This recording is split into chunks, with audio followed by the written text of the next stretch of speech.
Huge win, a huge win for us. I think we were fighting a little bit of human nature after Tuesday night. Great win for us, and we were a little fatigued both emotionally and physically. And I was a little worried about how we would be able to respond against a team that was awfully hungry and competitive. And early on, obviously, we struggled a little bit, but our guys were pretty resilient. I thought we fought. We weren't perfect, but we competed well enough to win. We rebounded when we needed to. I thought we did a great job protecting the rim, which is a huge part of our scout today. And stepped up and knocked down some big shots. Elijah hit that big three in the second half, and then Condo's pop three, in my opinion, iced the game. I think that was 1:23 left or whatever, get us up 12. And we had multiple really good efforts.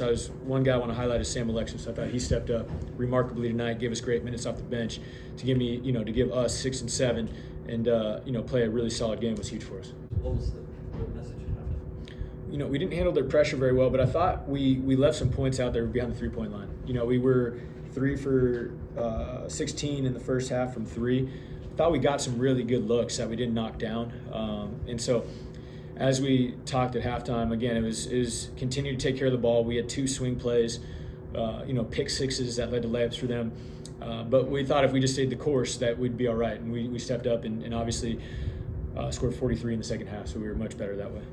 Yeah, I mean, we can win in different ways, and I think that's a good sign of a really complete team.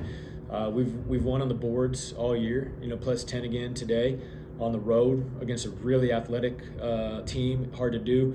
And our defense traveled. We held them to 30% from the field. And, I thought we defended pretty well. I thought there were some times where we were in the right position, went vertical, where 50-50 calls didn't go our way, but we stayed with it. And down the stretch, we did a wonderful job of defending without fouling around the rim. I think the strength of Arkansas's team, from my perspective, is their ability to penetrate and get downhill and get to the rim. One of the best 2-point finishing teams in the country, obviously elite in transition. And so we were okay with giving up some looks as long as they were contested, and that we weren't lost on switching or anything like that.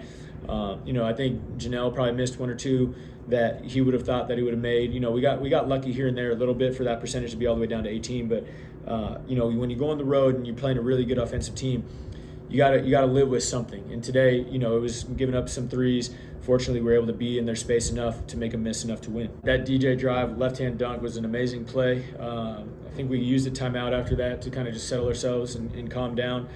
I give Kevin Hovde credit for that because I don't really like calling timeouts, but he had talked to me before the game about using to prevent some runs, and I thought we did a good job that way. And then Walt just stepped up and made a great individual play, knocking down that 3. But it settled us a little bit, and it prevented them from taking advantage of an opportunity where they could, extend on us a little bit.